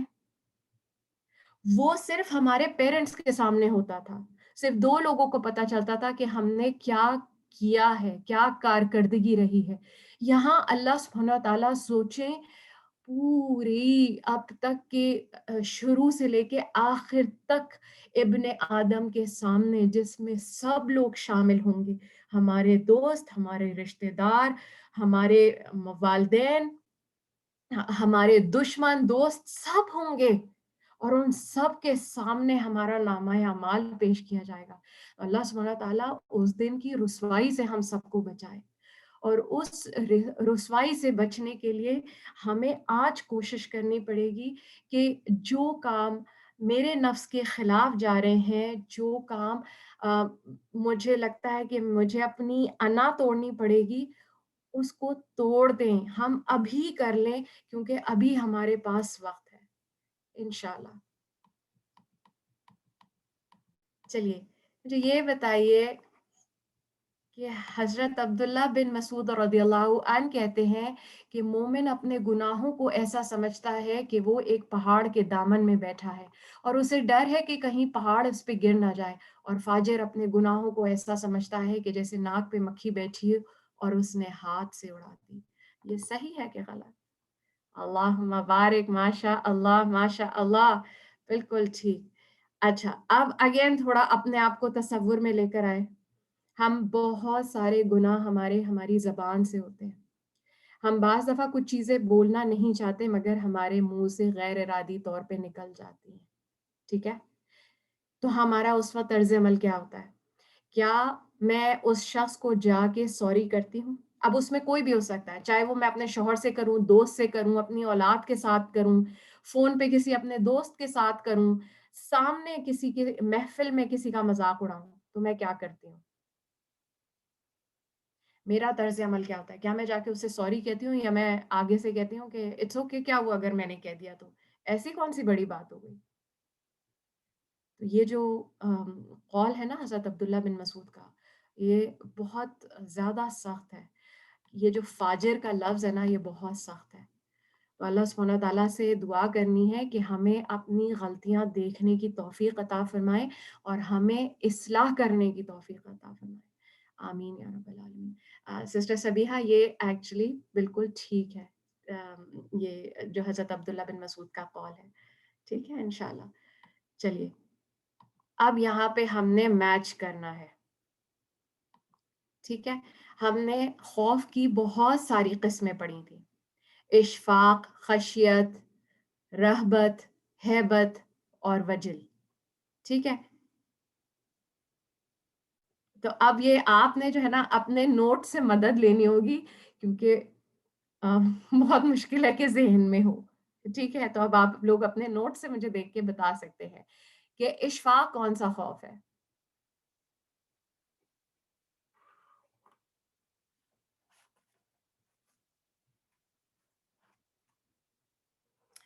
اچھا، اشفاق وہ ڈر ہے کہ اللہ نیک عمل قبول نہیں کرے گا، یہ اشفاق ہے،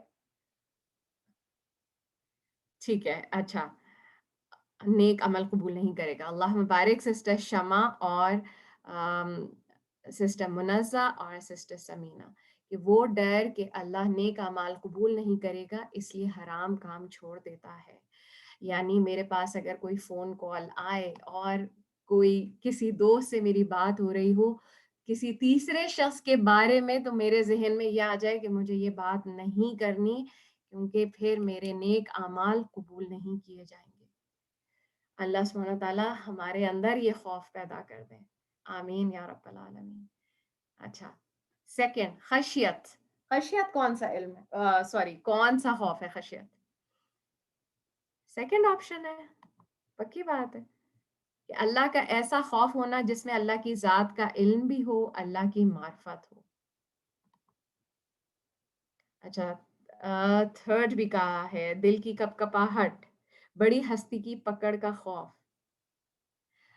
خوف سے زیادہ خاص ہے جس کو اللہ کا علم کا پتہ ہو. سسٹم منزہ، ٹھیک ہے، ٹھیک ہے، بالکل صحیح ہے کہ اللہ کا ایسا خوف جس میں اللہ کی ذات کا علم بھی ہو اور اللہ کی معرفت رکھنے والے ہوں. بالکل ٹھیک ہے، بالکل ٹھیک ہے. اللہ مبارک. اچھا سسٹر فائزہ، ہم ابھی وجل پہ آتے ہیں انشاءاللہ. ابھی ہم آتے ہیں سب سے پہلے رہبت پہ. یہ کون سا خوف ہے؟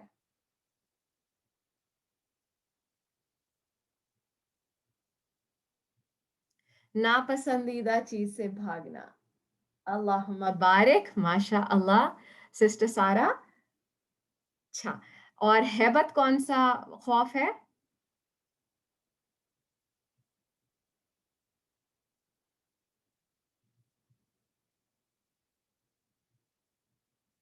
ہیبت کون سا خوف ہے؟ لاسٹ آپشن ہے سسٹر فائزہ. وہ خوف جس میں اس ہستی کی تعظیم بھی شامل ہو.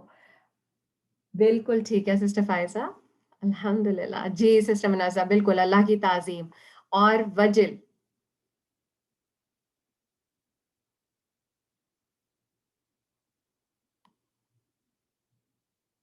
اب آپ سسٹر فائزہ، اب آپ جواب دے سکتی ہیں. اب آپ کا جواب بالکل ٹھیک ہے. جی سسٹر منازہ، سسٹر شمع، بالکل اللہ مبارک کہ وجل وہ خوف ہے جس دل کی کپکپاہٹ جس میں بڑی ہستی کی پکڑ کا خوف ہو. بالکل ٹھیک ہے، اللہ مبارک، ماشاء اللہ، ماشاء اللہ. آپ سب نے بالکل ٹھیک جواب دیے. چلیے مجھے یہ بتائیے کہ ناپسندیدہ خوف کون سا ہے؟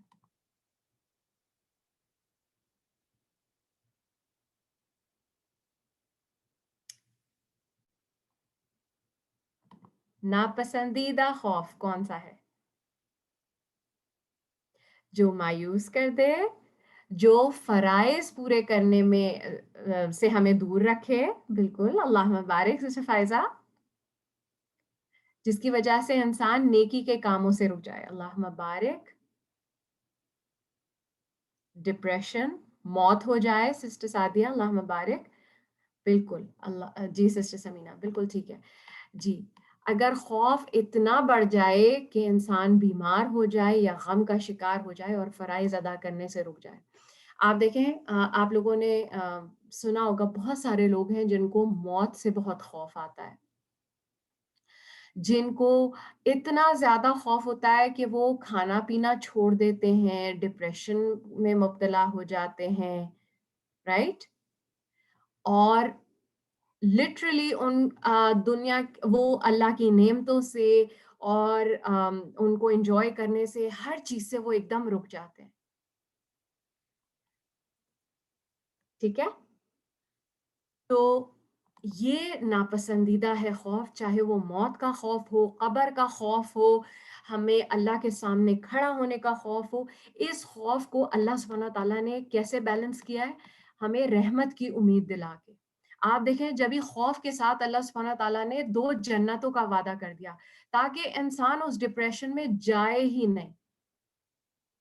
ٹھیک ہے، تو اب اگر کبھی بھی ہمیں ایسا ہو کہ ہمیں لگے کہ ہم نے قبر کے بارے میں کچھ پڑھا ہے اور ہم بہت زیادہ اوور ویلم ہو گئے، تو وہیں ہم نے اس آیت کو یاد کرنا ہے انشاءاللہ. ٹھیک ہے. اچھا جی، مجھے یہ بتائیے کہ اللہ کے خوف کے کیا فائدے ہیں؟ کامیابی ملتی ہے،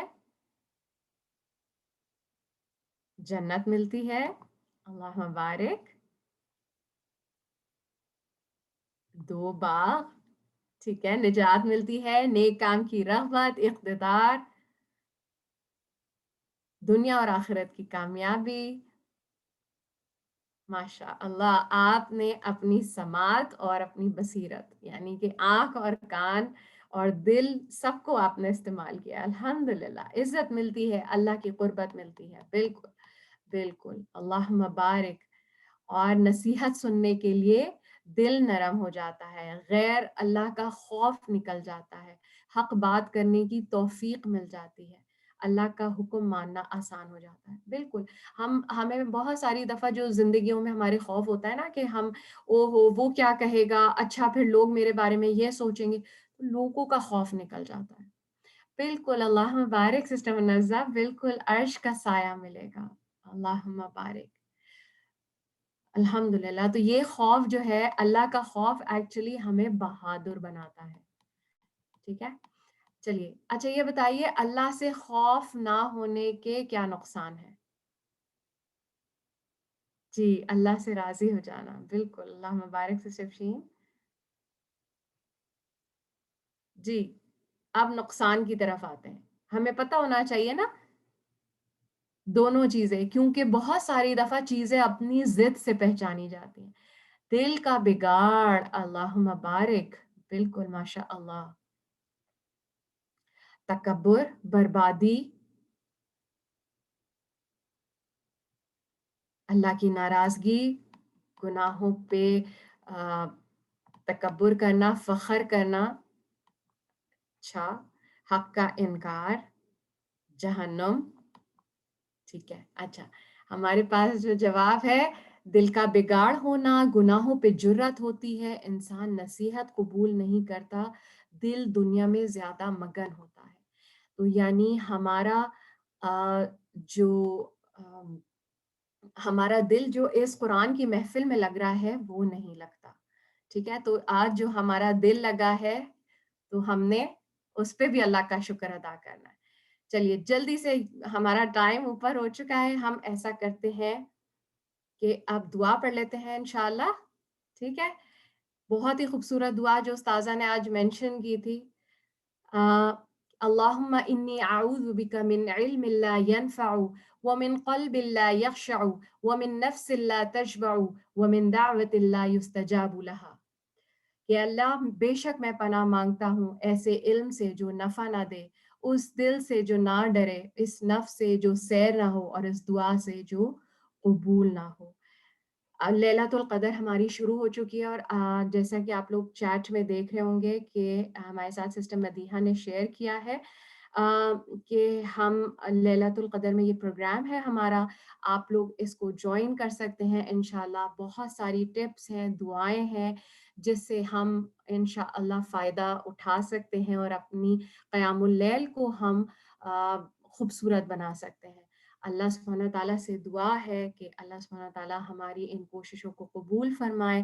اللہ سبحانہ تعالیٰ ہمیں سچے معنوں میں ہمارے دل میں اپنا خوف اور اپنی امید بھر دے. جو ابن قیم کا جو خوبصورت انہوں نے ایک ایگزامپل دی تھی کہ 2 پر ہمارے ہوں اور سر جو ہے وہ محبت ہو، اللہ کی محبت سے بھرا ہوا ہو، اور خوف اور امید ہمارے دل میں ہو، تو انشاءاللہ ہماری عبادتیں بھی بہت زیادہ خوبصورت ہوں گی. چلیے جزاکم اللہ خیرن کثیرہ، بارک اللہ فیکم. السلام علیکم ورحمۃ اللہ وبرکاتہ. ہم مجلس کے اختتام کی دعا پڑھ لیتے ہیں. سبحانک اللہم و بحمدک، اشہد ان لا الہ الا انت، استغفرک و اتوب الیک. السلام علیکم ورحمۃ اللہ وبرکاتہ. جی سسٹر یاسمین.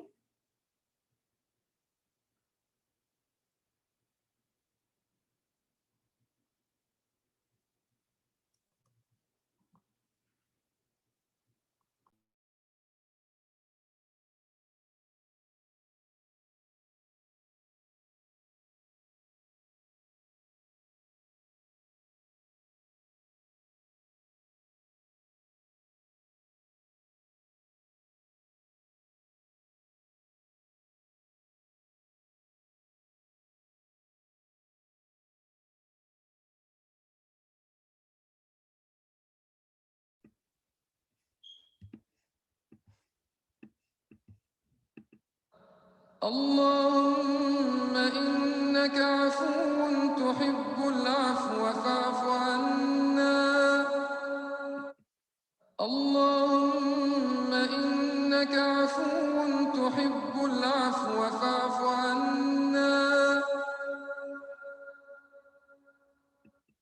اللهم إنك عفو تحب العفو فاعف